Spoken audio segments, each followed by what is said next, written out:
Saya memperkenalkan diri, nama saya Yulius Salawajo, SPD.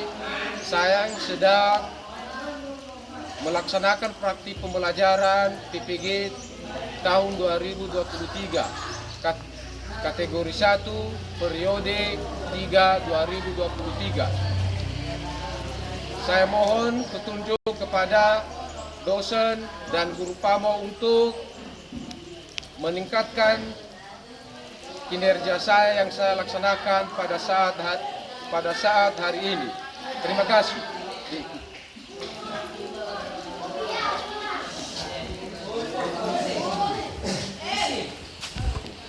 Selamat pagi anak-anak. Baik, Pak. Gimana kabarnya, masih sehat? Masih. Masih ada semangat? Masih. Ya, sebelum Bapak memulaikan materi kita pada pagi hari ini, terlebih dahulu kita menyerahkan tubuh kita atau jiwa raga kita kepada Tuhan. Kita berdoa, yang memimpin kita dalam doa Tiara. Silakan.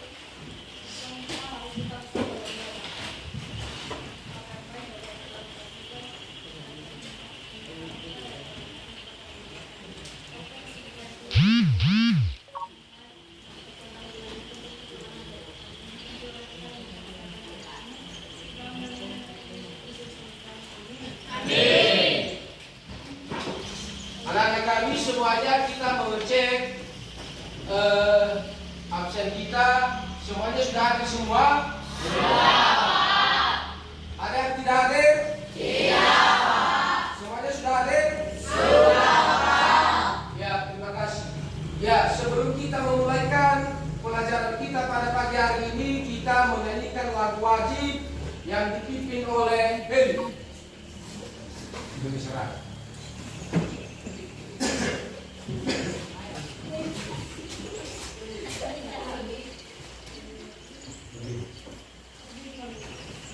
Berdiri.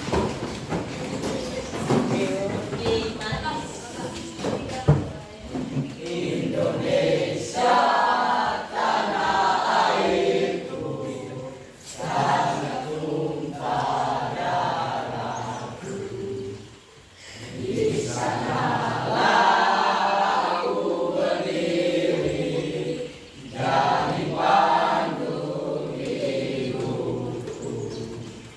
Indonesia kebangsaanku,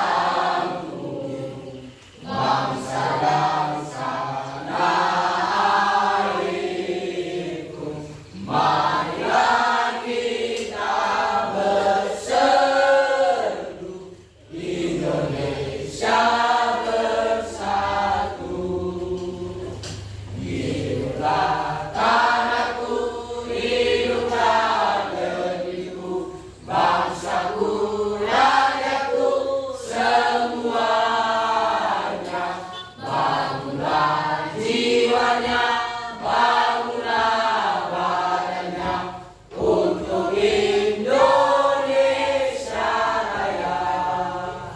Indonesia Raya, merdeka, merdeka, tanahku, negeriku yang ku cinta.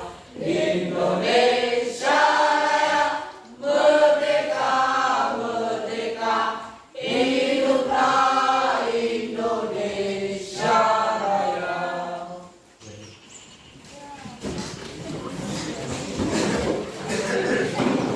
Ya, baik, kepada anak kami, Bapak, sebelum kita masuk pada materi kita pada pagi hari ini, Bapak perlu mengingatkan pelajaran kita yang sudah kita pelajari minggu yang lalu.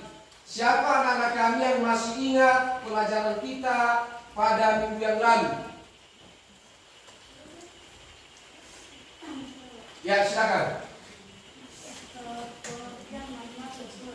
Ya. Makna tersurat merupakan makna yang terdapat di dalam teks. Makna tersebut bisa didapatkan atau ditemukan langsung di dalam teks deskripsi. Makna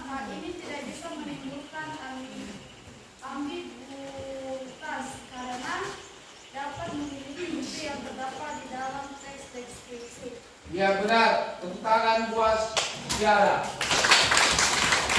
Siapa lagi yang bisa menyebutkan pelajaran kita minggu yang lalu? Ya silakan. Pengertian kalimat pro dan kontra. Ya. Kalimat pro merupakan pernyataan setuju terhadap suatu pernyataan yang terdapat di dalam teks deskripsi reaksi yang dapat ditunjukkan pada kalimat pro. Ya benar. Tepuk tangan buat Farel. Masih ada lagi? Ya silakan. Pengertian makna tersirat. Makna tersirat biasanya disebut dengan informasi implisit. Makna tersirat ini dapat setelah pembaca dan menemukan kisah dalam satu teks deskripsi. Selain itu makna atau pesan bisa didapatkan oleh pembaca dengan cara membaca seluruh teks deskripsi. Makna tersebut biasanya menimbulkan makna tafsiran makna lebih dari satu. Biasanya makna tersirat ini membantu atau mencari makna sebenarnya. Ya benar. Tepuk tangan buat Shin. Ya, pada pagi hari ini kita masuk, materi kita adalah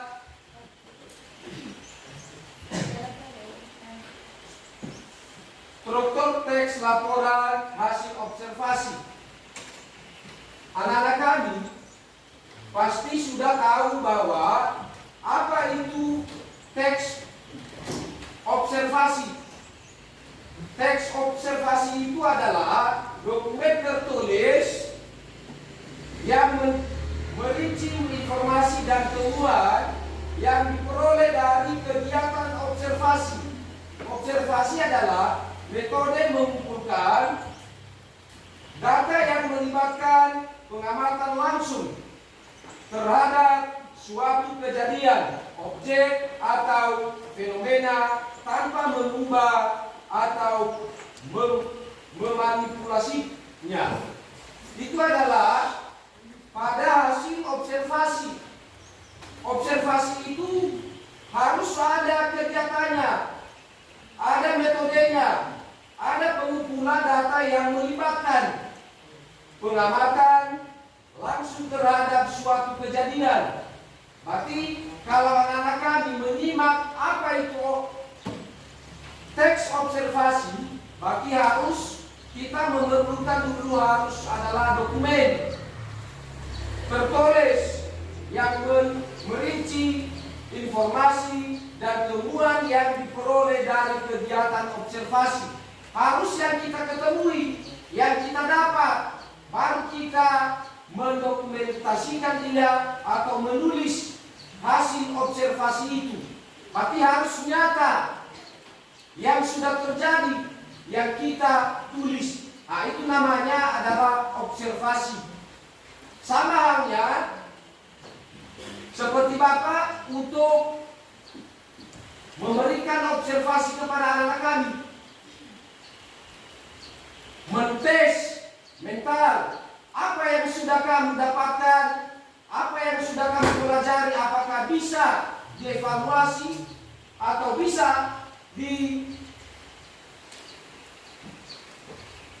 dipahami yang sudah kamu pelajari.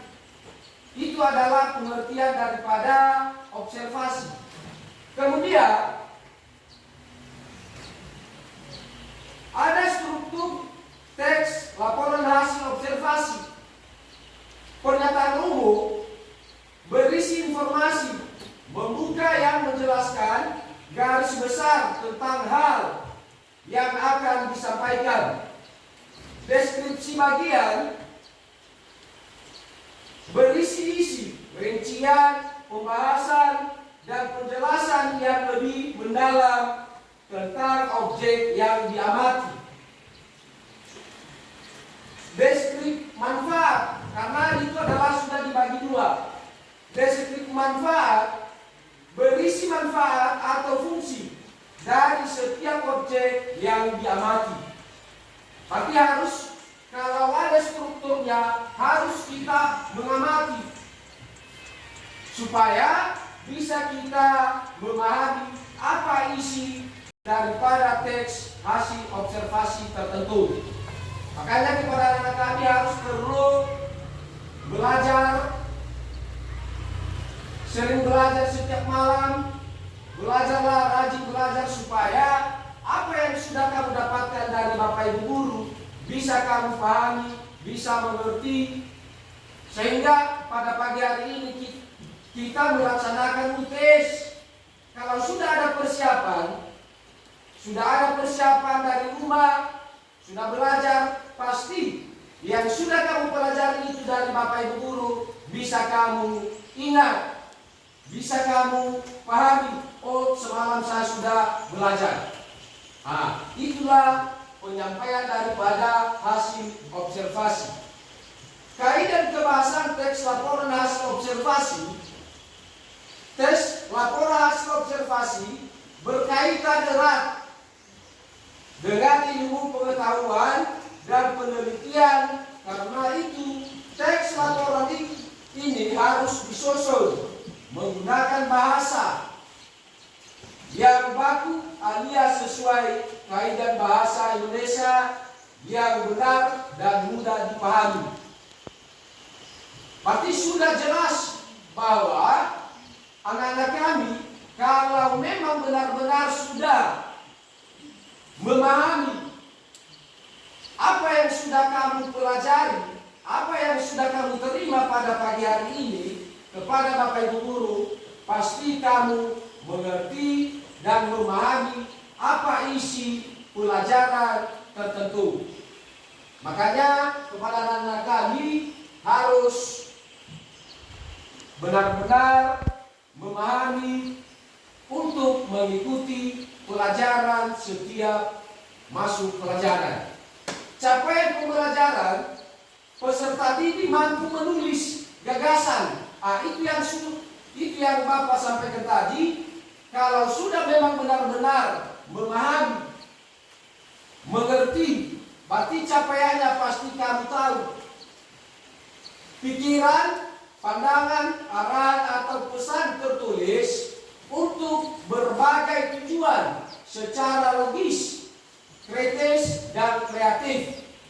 Peserta didik juga menuliskan hasil penelitian menggunakan metodologi sederhana dengan mengutip sumber rujukan secara etis.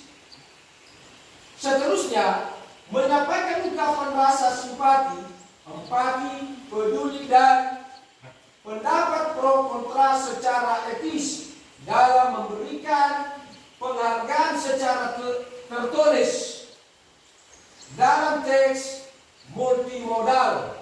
Peserta didik mampu menggunakan dan mengembangkan kosakata baru yang memiliki makna denotatif, konotatif, dan kiasan untuk menulis. Peserta didik menyampaikan tulisan berdasarkan fakta, pengalaman, dan imajinasi secara indah dan menarik dalam bentuk prosa dan puisi dengan menggunakan kosakata secara kreatif. Itu sudah jelas bahwa mulai dari hasil observasi kita harus berkaitan dia, harus benar-benar kita memahami, mengerti. Makanya Bapak Ibu guru jangan segan-segan kalau ada kalimat yang masih ragu untuk mengerti, memahami, silakan bertanya. Ya, Bapak harus tidak ada kata lain Bapak Ibu guru supaya anaknya tidak sukses. Pasti sukses. Ya. Dan seterusnya anak-anak kami harus perlu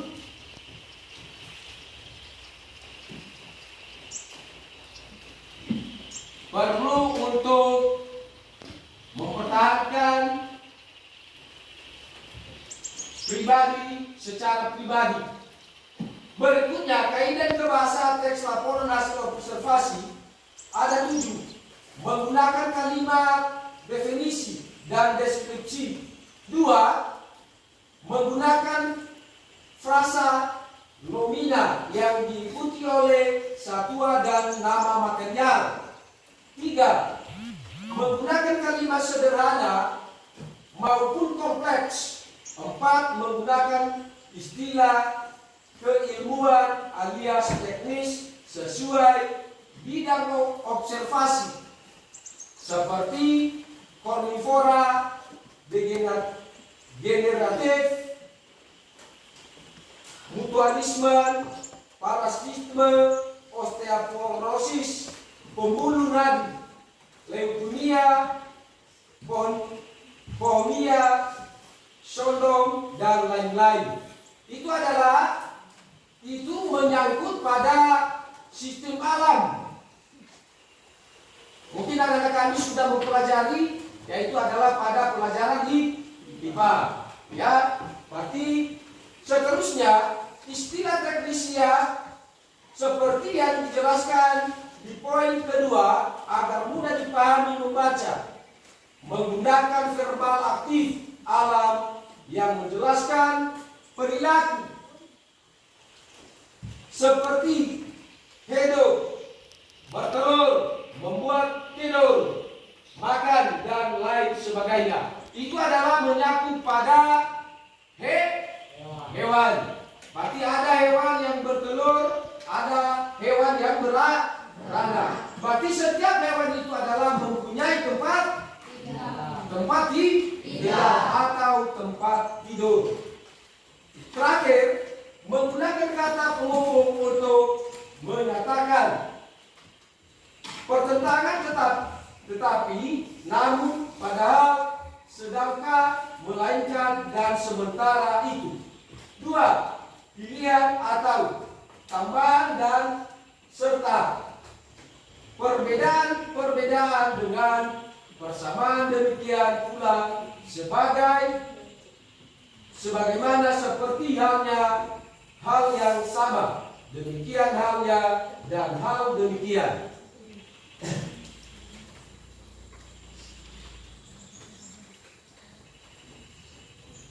Ini penjelasannya. Tadi yang Bapak sudah jelaskan bahwa ciri-ciri pohon pepaya tidak bercabang. Benar itu? Benar, pohon pepaya itu tidak bercabang. Iya. Iya benar. Pohon pepaya itu dia tidak bercabang. Kecuali kalau batangnya sudah patah, berarti baru dia bercabang. Tumbuh mulai dari 5 meter hingga mencapai ketinggian lebih dari 10 meter. Itu sudah jelas bahwa pepaya itu dia bertumbuh mulai dari kecil sampai 5 meter sampai ketinggiannya adalah 10 meter. Bentuk daun pepaya termasuk menyirik, spiral, dan berlubang pada bagian tengahnya pepaya. Berarti daun pepaya itu dia adalah menyirik sama seperti jari kita. Daun pepaya itu, ya, dan batangnya kalau sudah anak-anak kami sudah pernah memotong batang pepaya, pasti di dalamnya itu adalah dia berlubang. Ada lubangnya. Berarti lubangnya itu mungkin kalau kita sudah memahami kenapa pohon pepaya itu berlubang, mungkin itulah jenis tanamannya.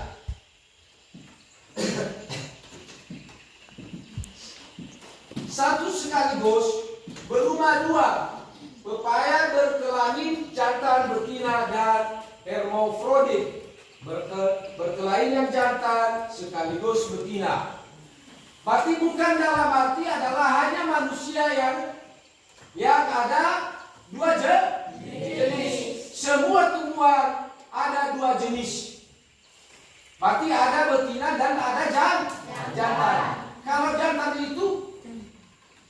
Kalau jantan itu adalah pada tumbuhan, contohnya pepaya ini, apakah dia berbuah? Hah? Tidak kan? Dia tidak berbuah. Berarti yang berbuah adalah betina. Buah pepaya memiliki mahkota, bunga yang berwarna kuning. Contohnya, kalau dia jantan, berarti dia berbunga. Ya, yang berwarna kuning pucat. Bentuk buahnya bervariasi mulai dari yang berbentuk bulat, ya kan? Ada buahnya bulat, ada lonjong, memanjang dan oval. Warna buah pepaya ketika muda, berarti kita sudah tahu bahwa buah pepaya itu kalau dia muda adalah hijau, gelap dan kuning, semua hijau. Saat masak, bagian tengah buah ini berongga dengan biji berwarna hitam. Berarti kalau dia sudah masak, dia warna bijinya adalah warna hitam.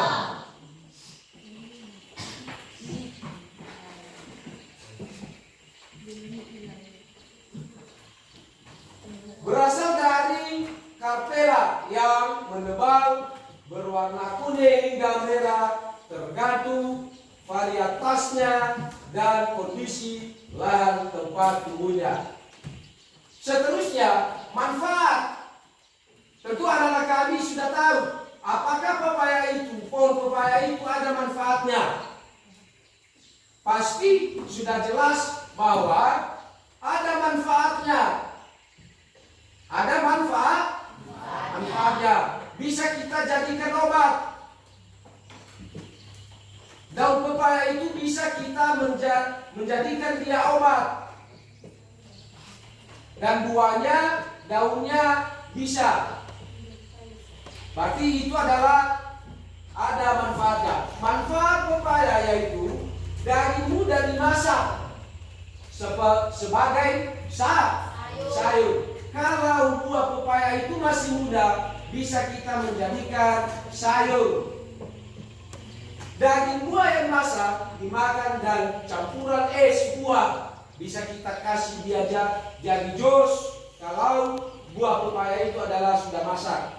Pepaya dimanfaatkan pula daunnya sebagai sayuran. Berarti ada 2 manfaatnya.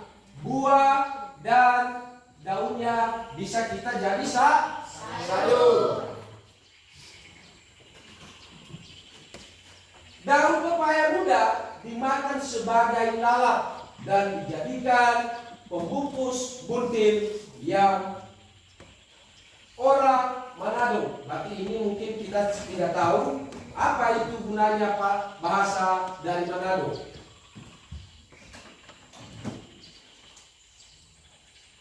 Bunga pepaya yang diurap menjadi sayuran yang bisa dimakan. Getah pepaya mengandung enzim papain secara protease yang dapat melunakkan daging dan mengubah konformasi protein lainnya. Daun pepaya juga berkhasiat obat dan dapat menambah nafsu makan. Tapi daun pepaya itu adalah bukan hanya sayuran, tapi banyak manfaatnya bagi tubuh kita. Banyak gunanya. Berarti daun pepaya itu adalah bisa menarik nafsu makan. Apalagi getahnya tadi. Getah pepaya itu bisa. Ada yang tahu anak-anak? Getahnya itu apa gunanya? Getah itu adalah bisa, contoh bekas. Kalau kita contohnya kita terbakar, kan masih ada lagi apa yang tersisakan. Berarti kita oleskan itu, dia bisa menghilangkan. Dan kedua, kalau di bawah kaki kita itu sudah bengkak semua. Laftai bakelda agak sila kan? Bisa kita kasih getah supaya dia bisa mengobati. Itu gunanya, ya. Itu adalah gunanya daripada pohon pepaya. Ya, sudah jelas semua? Sudah mengerti? Ada yang mau bertanya? Hah? Masih ada semangat? Masih ada semangat. Terima kasih. Ya, karena tidak ada pertanyaan kepada anak-anak kami. Sekarang kita buat diskusi kelompok. Ya, kita buat diskusi kelompok adalah 3 kelompok saja. Ya, saya bagikan LKPD kepada anak kami. Bentuk kelompoknya ini adalah kelompok 1. Ini nanti bagi ini 2. Berarti kelompok 3. Sekarang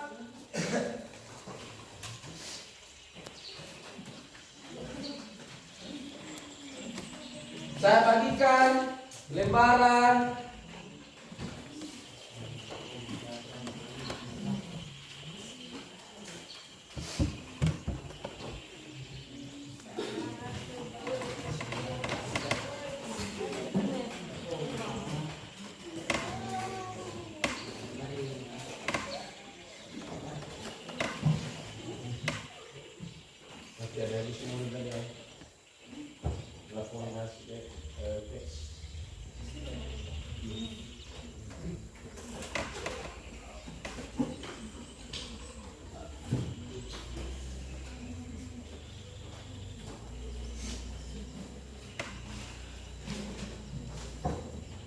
ya bentuk kelompok.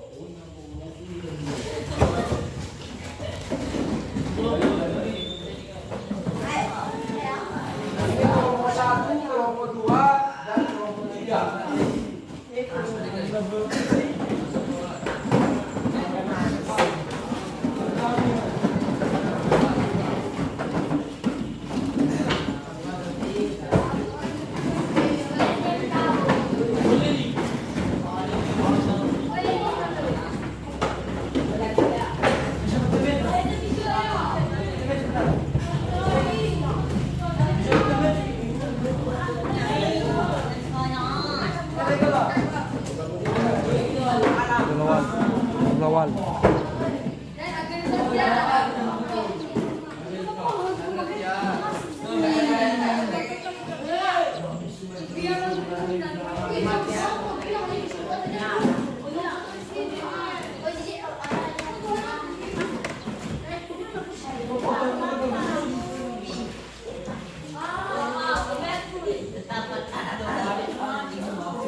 Berarti kemarin dia berarti SMP itu. Nggak ada ketentuan. Order 4.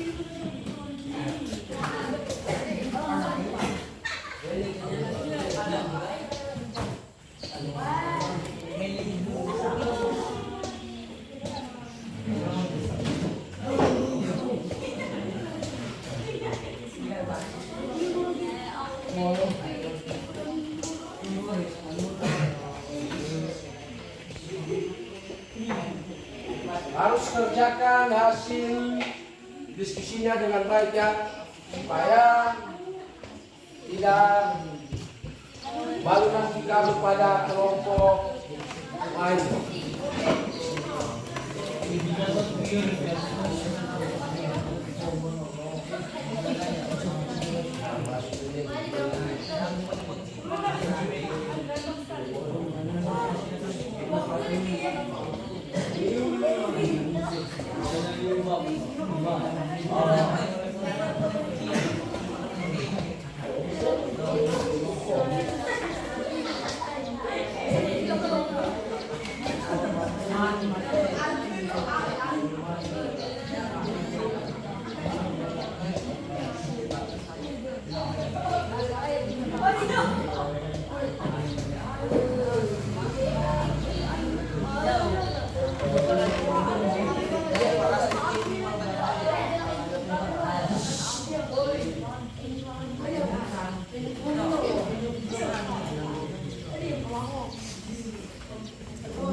Sudah?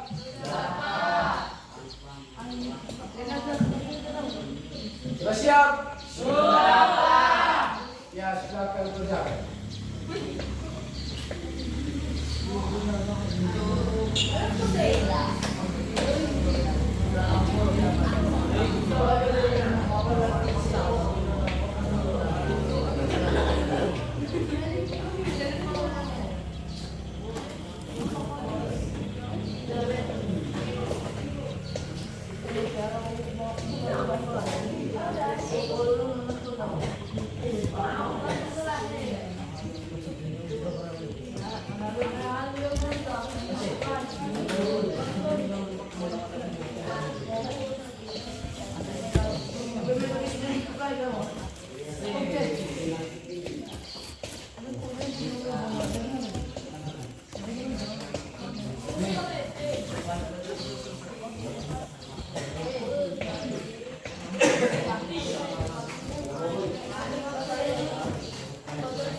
Sudah?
pilihan 5 menit lagi.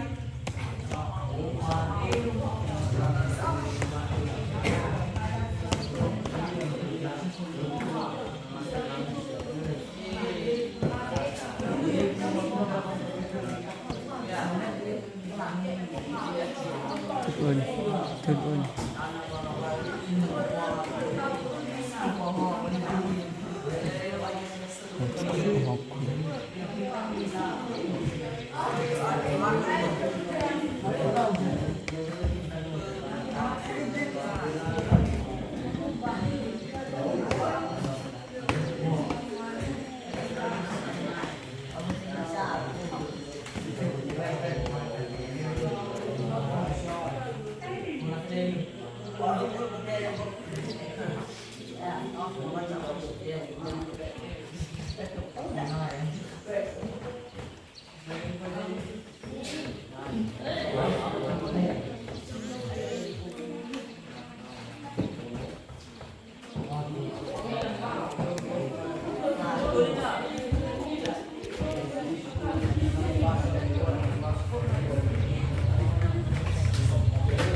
Sudah?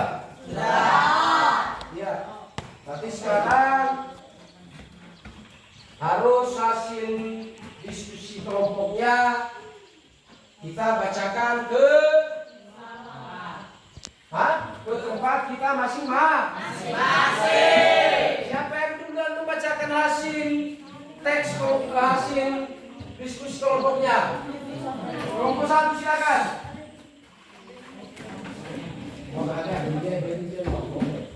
Kelompok 1.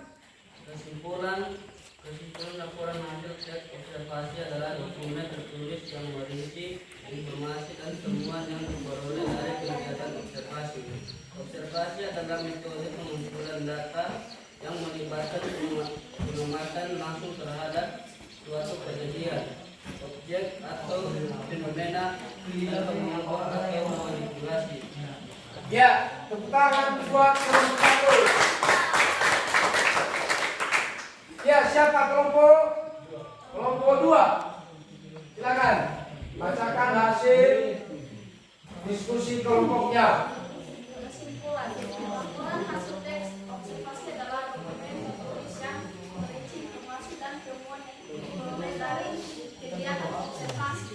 Observasi adalah metode pengumpulan data yang melibatkan pengamatan langsung pada suatu kejadian, objek atau fenomena tanpa mengubah atau manipulasinya.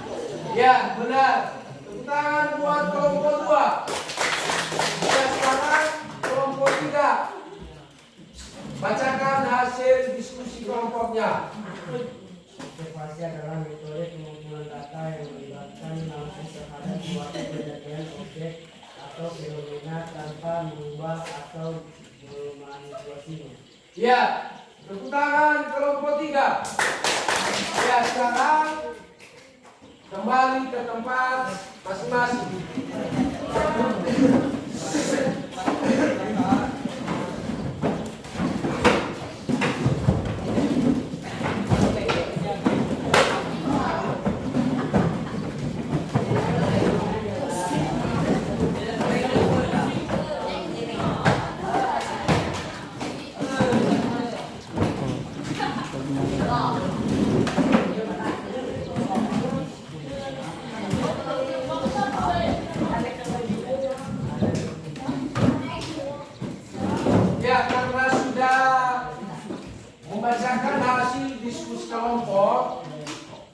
bagi ketua kelompok masing-masing menyerahkan hasil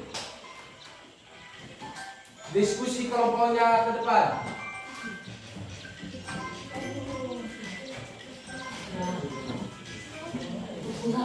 Ya, silakan.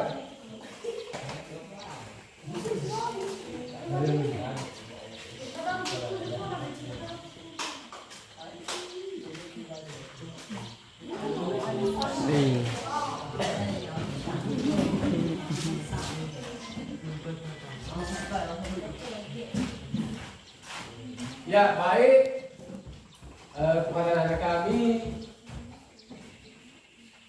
hari ini adalah kita sudah belajar dan Bapak perlu mengingatkan kembali, belajarlah di rumah dengan baik supaya apa yang sudah kamu terima pelajaran pada pagi hari ini bisa kamu melaksanakan, bisa kamu memahami, bisa kamu mengerti apa yang sudah kamu terima pelajaran pada pagi hari ini. Masih ada semangat?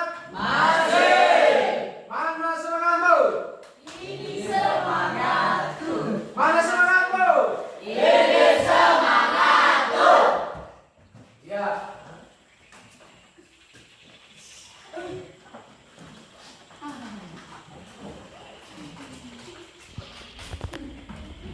Dan seterusnya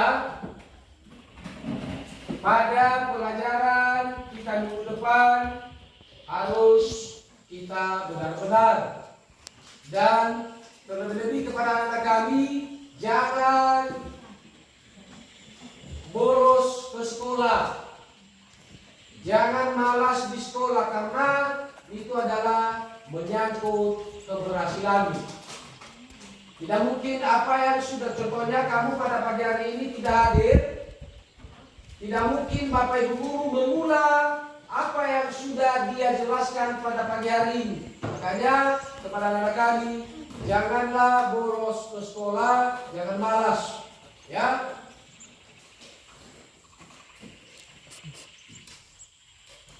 Ya. Supaya kamu itu berhasil, karena kunci keberhasilan itu adalah belajar. Kalau tidak belajar, pasti kamu tidak akan belajar. Ya, pada pagi hari ini kita sudah mempelajari yaitu namanya teks hasil observasi. Harus anak-anak kami perlu mengulang, membacanya, mempelajarinya supaya kamu tidak lupa apa yang sudah kamu terima pada pagi hari ini bisa kamu jelaskan, bisa kamu jawab kalau Bapak ditanyakan kembali. Makanya harus ada ketertiban supaya bisa kamu berhasil. Karena kalau kita tidak ada usaha, tidak ada upaya, pasti kita tidak akan berhasil.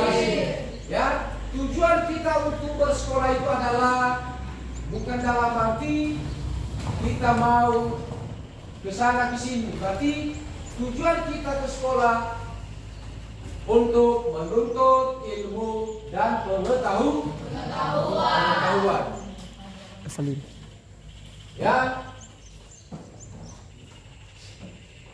Ya, karena materi kita pada pagi hari ini atau waktu kita sudah selesai. Tadi kita sudah mengawali berdoa, berarti harus kita juga mengakhiri dengan doa. Ya, silakan sekarang yang memimpin kita dalam doa siapa?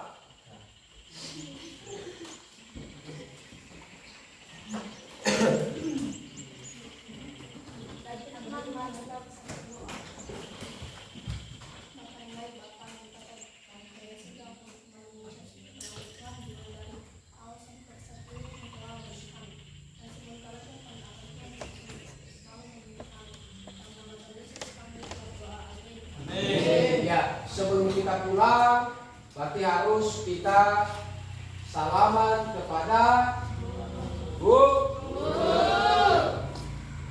Udah, silakan.